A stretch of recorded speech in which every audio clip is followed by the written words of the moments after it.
And now, ladies and gentlemen, I'm very excited to introduce our opening session's keynote speaker, co-founder and co-CEO of the Chan Zuckerberg Initiative, Priscilla Chan. As a pediatrician and teacher, Priscilla's work with patients and students in communities across the Bay Area has informed her desire to make learning more personalized, to find new paths to manage and cure disease, and to expand opportunity for more people. She is also the founder of the primary school, which integrates health and education and serves children and families in the East Palo Alto and the Bellhaven neighborhood in Menlo Park, California. Priscilla earned her BA in biology at Harvard University and her MD at the University of California, San Francisco. She completed her pediatrics training in the UCSF Plus Pediatrics residency. Good morning, Priscilla. Good morning.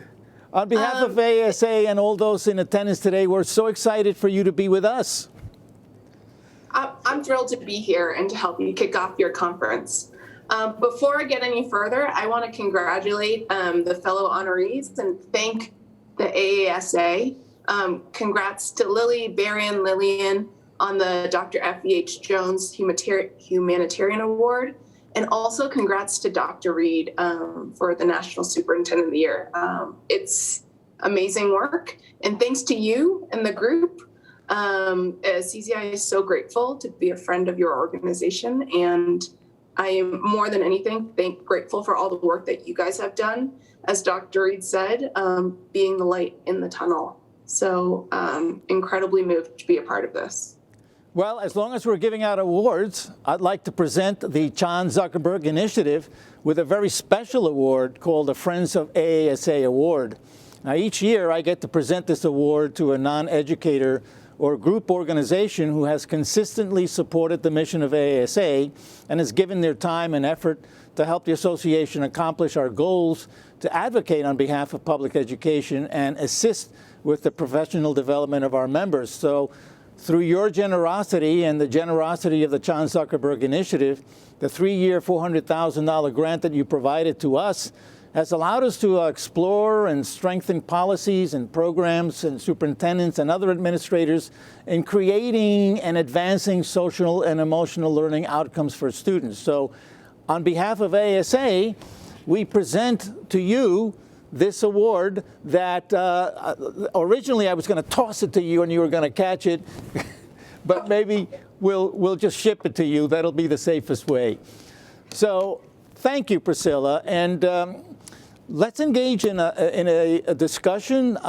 There's so much that we are anxious to hear from you, and you know, we've all been dealing with this pandemic situation all year.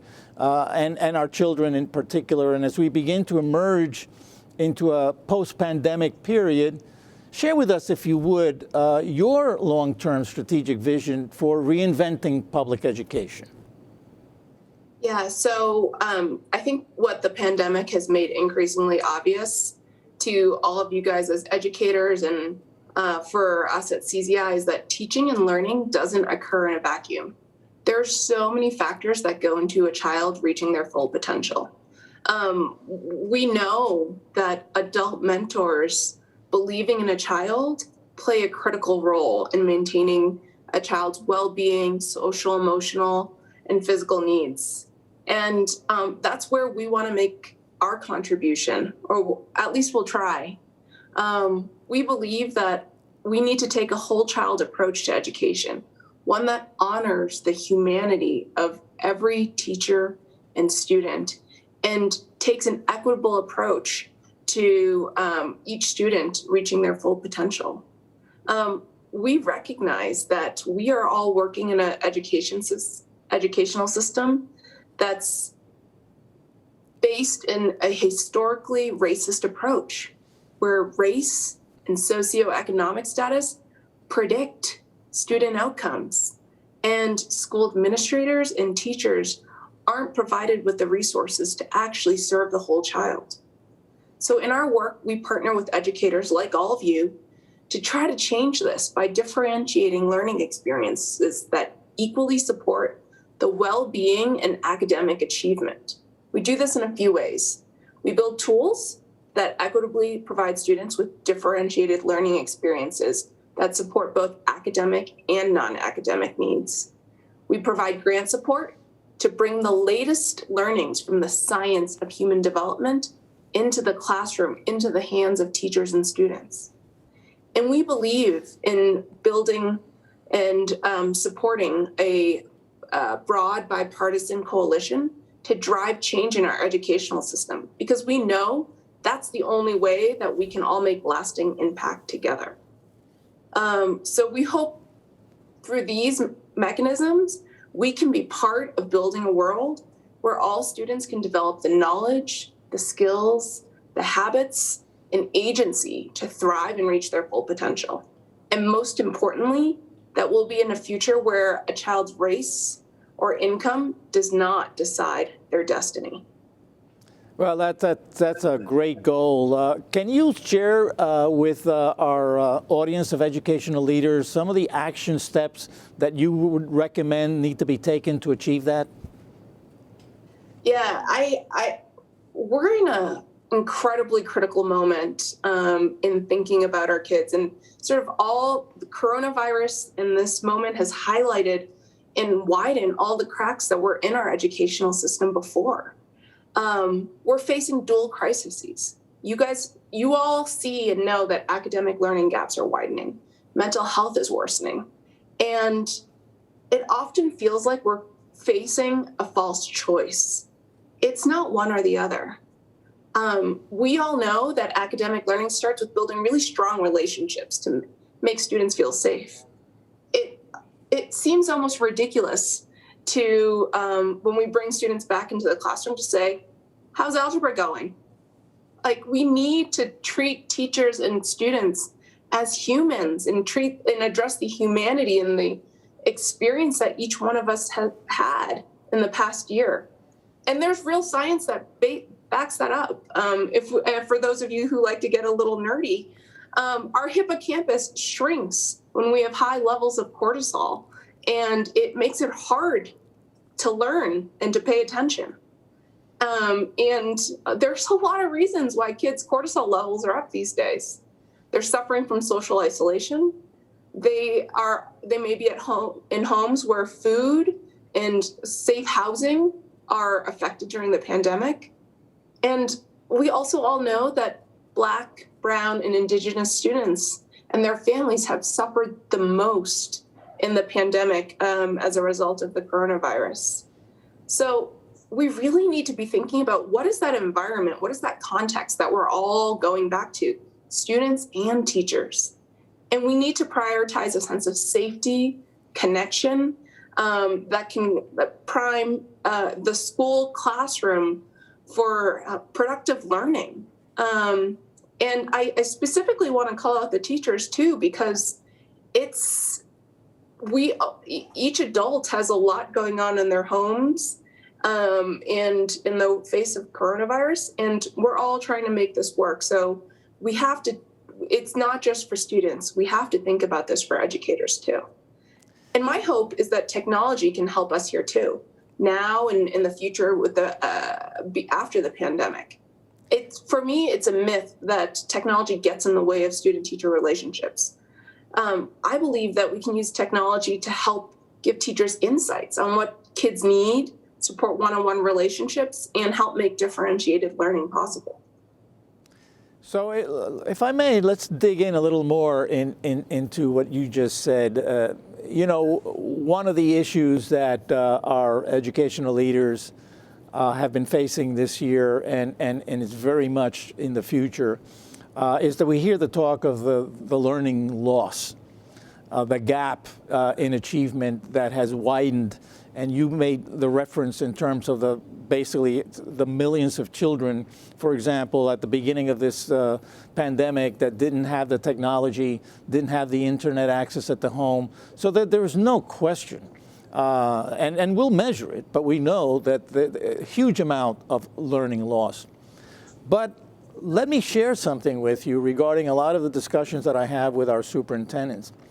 Many of our superintendents are more concerned about the social and emotional welfare of the students than they are about the learning loss. Not to say that that's not important, and not to say that that's not something that, we need to visit, but the suicide rate has escalated beyond anything we've seen before. The use of drugs, the emotional well-being of so many children that are basically lost to us.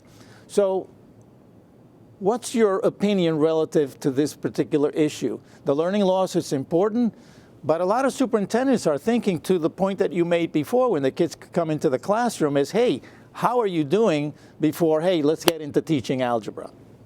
Yeah. I mean, my heart breaks with this, and it's the intersection of a lot of my work as a pediatrician and as an educator. You all know how to make up learning loss. It's going to be hard. It just is, but you can do it. I think the way that a child, sometimes very young, sees the world, their sense of safety, their sense of hope, their sense of a life. We're talking about lives lost too. It's hard to make that up. So we have to see this holistically, and we have to build a classroom, build an environment where kids can regain that sense of safety. At least for me, as a firsthand experience personally, my mentors and coaches, those were the people who gave me a sense of possibility in the world. And a lot of kids are home and isolated and not being seen in that way right now. When I was in, I ran an after-school program when I was in a low-income housing project when I was in college. And I got so upset with this little girl for missing so many days of school. But when I tracked her down in her home, I found her with broken front teeth. She was probably in pain, scared. Did someone hurt her? These are all the questions that are not seen right now in a world of remote learning. We know that the rates of reports of child abuse are down because oftentimes the teachers are the ones seeing that firsthand and reporting that. And so this is not something that I know that it's not something unique to what I've experienced as an educator, as a school leader, or as a pediatrician. Like, these are systemic, entrenched issues that we need to do something about together. And we know that having that mentor makes it so that kids, it's not, like I said, it's not either or. We know from the field of learning science and human development that a stable adult makes a huge difference. If you have a mentor, you're 55% more likely to go to college, and more than 130% more likely to serve as a leader in the classroom. And and some of our grantees have done tremendous work in this. We have a partner at the Native American Community Academy where they really prioritize culturally relevant pedagogy and opportunities for relationships with teachers, students, and actually the broader community, so that kids feel anchored in their Native identity and their relationship with the community. And they understand how they, as an individual, not just as a scholar, as an individual, are anchored in their community and gives them purpose. And I'm talking about work that all of you have done. And actually in the AASA Total Child campaign. And so we are just excited to be part of this movement and saying, okay, when we come back to the classroom, let's make sure that we really, really see each child for the person, the human that they are. Well, and the CZI initiative has prioritized children's health, nutrition, and developmental well-being as part of your whole child philosophy. So to what extent, and you've mentioned some of this already, to what extent do you consider these to be an equity issue? I mean, I would say all of it. These are fundamental issues of equity. The sad history is that we know that these underlying conditions for success, whether inside or outside of the classroom, they are anchored or in policies that are born out of racism and affect our Black, Brown, and Indigenous students differently. It's redlining, it's housing segregation, it's actual school segregation. And a lot of these are of the past, but a lot of them actually are alive and well today. I've seen this myself in the classroom. At the primary school, we had a little girl who was acting out huge behavioral outbursts. And then we discovered that she was homeless and didn't have a safe place to sleep at night.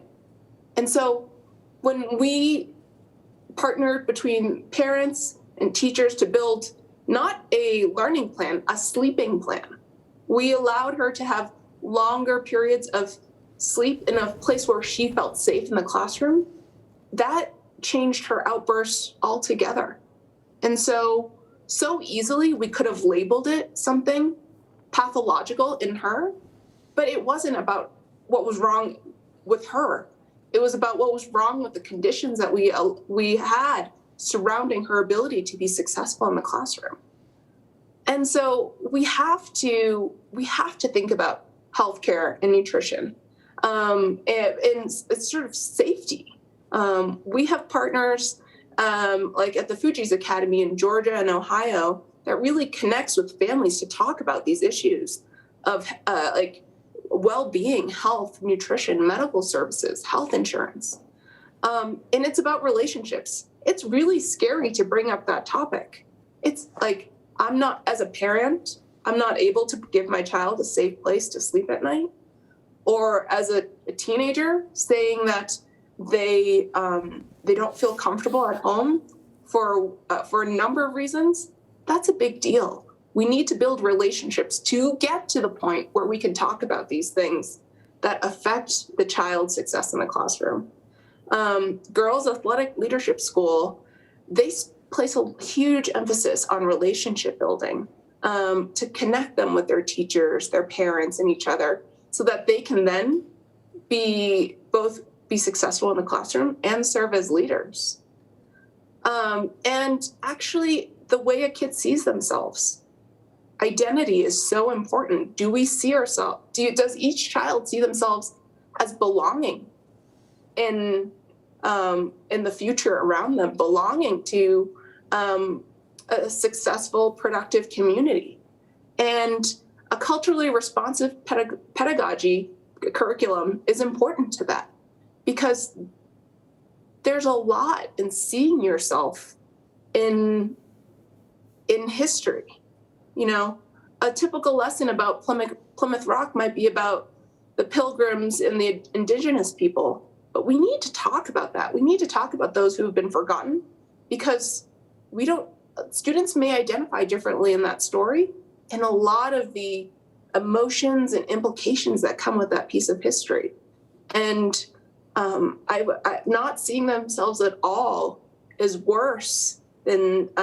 much worse than seeing them and understanding how history has began and has evolved over time.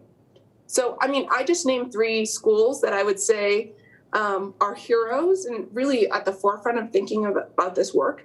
But no one school, no one teacher can do this alone. We can't be heroes in addressing something that's so deeply entrenched in our society. And so we're excited that you guys are working on thinking about how to partner with community leaders and assets to set up children for success. And you guys are also at the forefront of advocating for state and federal policies that can help tackle these issues and make it easier. We need our policies to enable each one of us to do our part and seeing how we can address the equity issues that are alive and well in our educational system.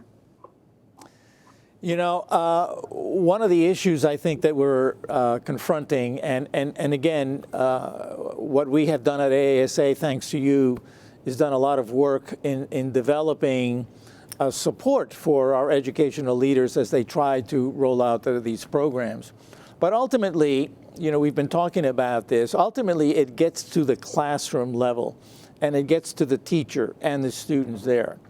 And the reality is that this issue of social emotional learning is something that's relatively new. And not many of our teachers have been trained to deal with this.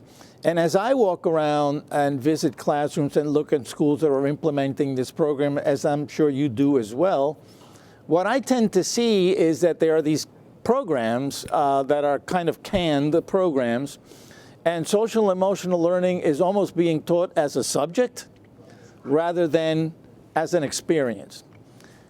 That is an issue that we certainly need to resolve, and obviously it's going to require the training of our teachers in an area that really they have had no training before. What are your ideas relative to that?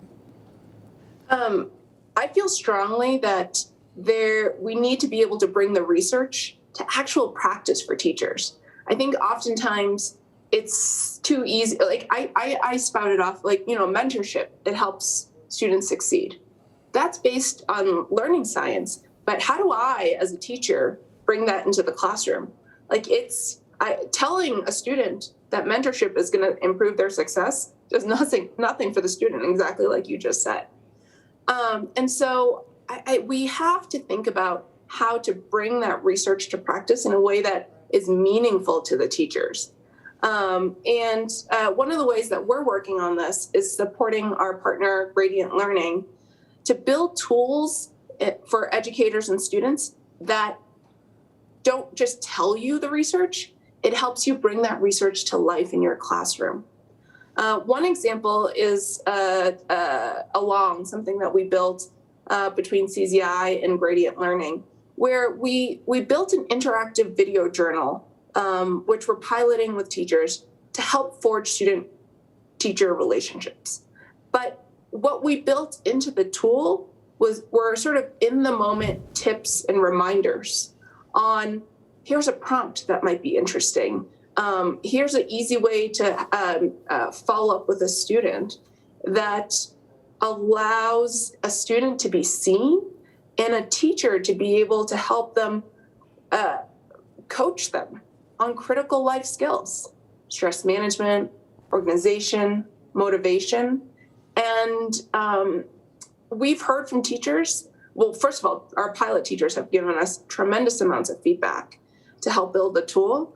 And that we hear that this is what teachers want. This is what we came to education to do, to be able to support kids in this way. So hopefully this will be a tool that will be useful long afterwards. But as I always say, technology is not the silver bullet. It's not the only solution. We're also seeing tremendous work in programs that school leaders are implementing.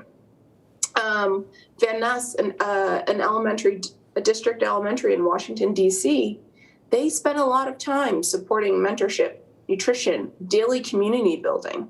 And they're learning a very similar lesson that we're seeing in our teachers using Along, is that, Van Ness has seen improvement in student outcomes, but what they're also seeing is teachers being more satisfied and staying.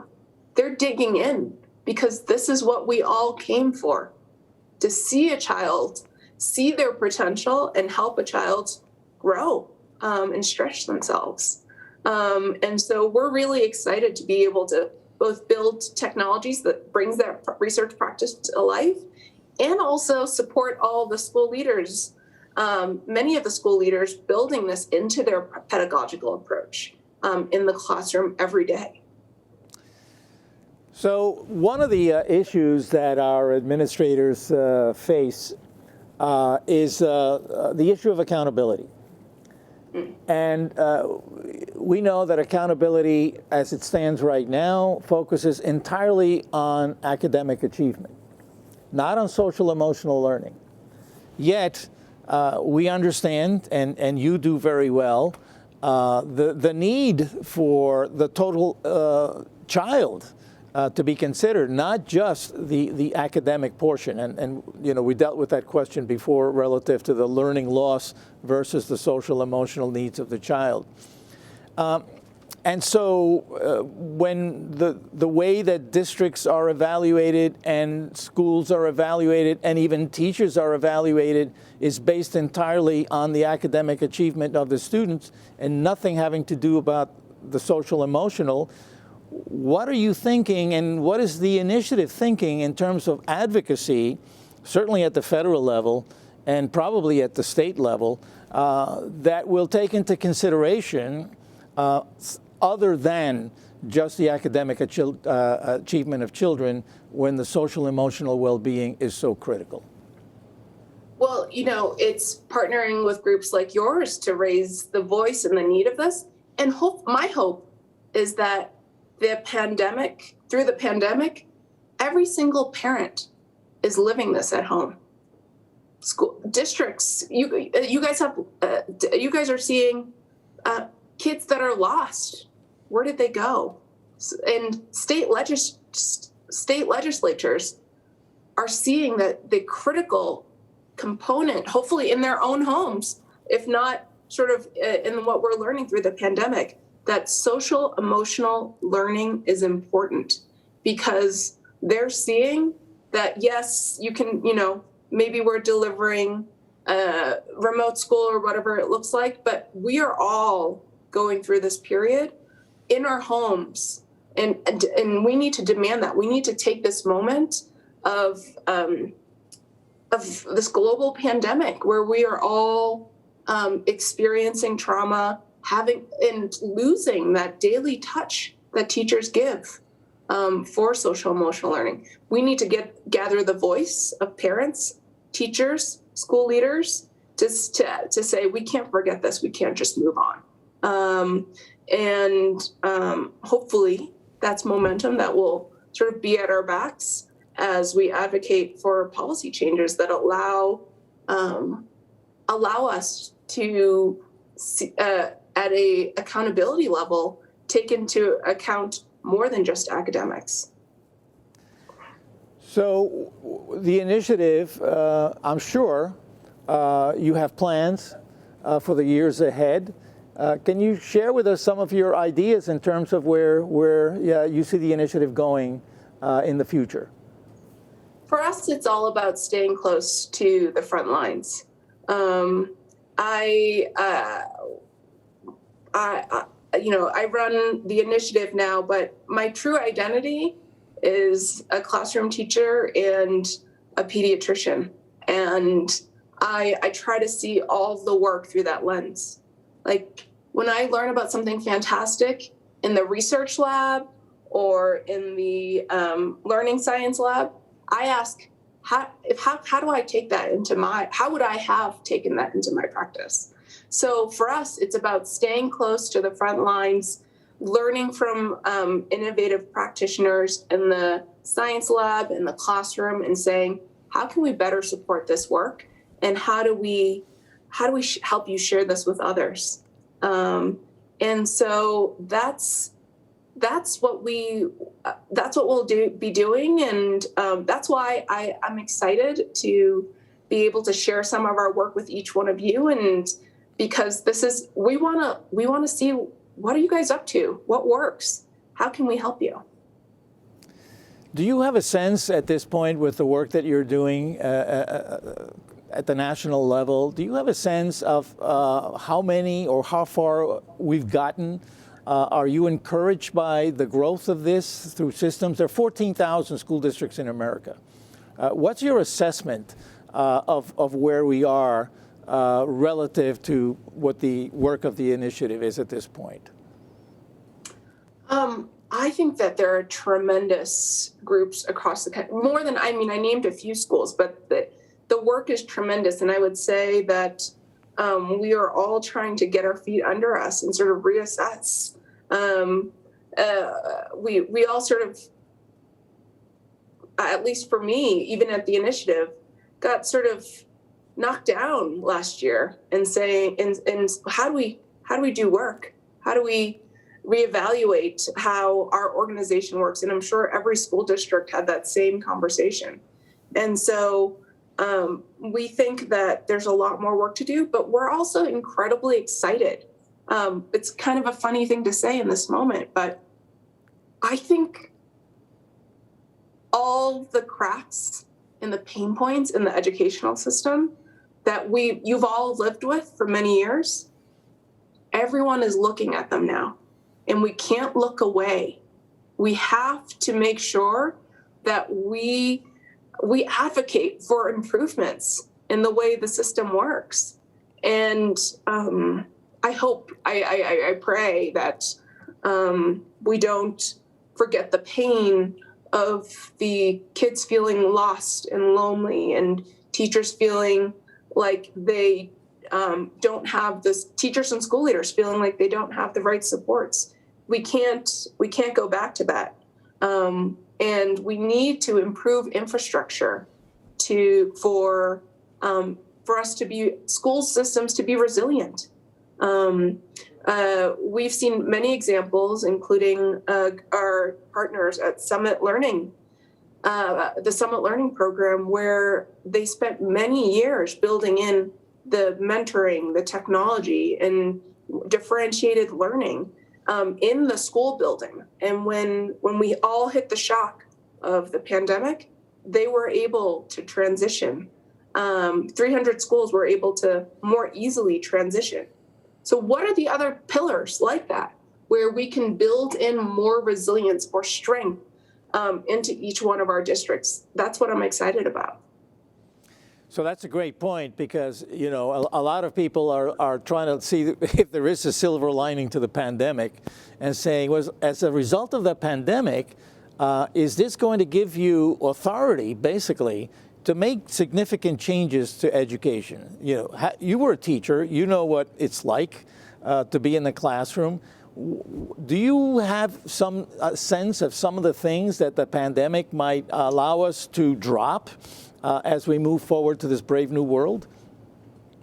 Oh, I have to say, I defer to you, Dan. You tell me. I'm not close enough to the front lines, and you guys are, I'm curious to learn with you guys to see how can we rebuild. Well, we're working on that, and we certainly enjoy our partnership, and we'll certainly be working with you along those lines. Do you have any final comments that you'd like to share with the superintendents and other members of our audience at this point? I'm just so grateful.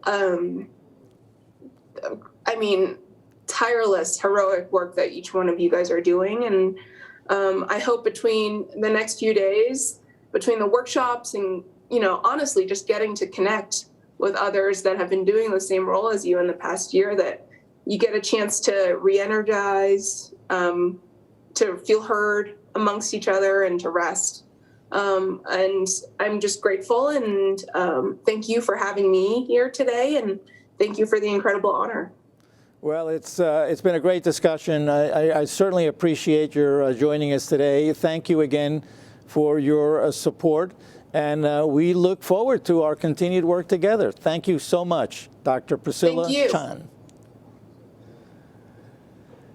So I hope you'll enjoyed our session so far, and I know you'll enjoy the educational sessions and the virtual exhibit hall and featured presentations we've got lined up throughout the remainder of the day.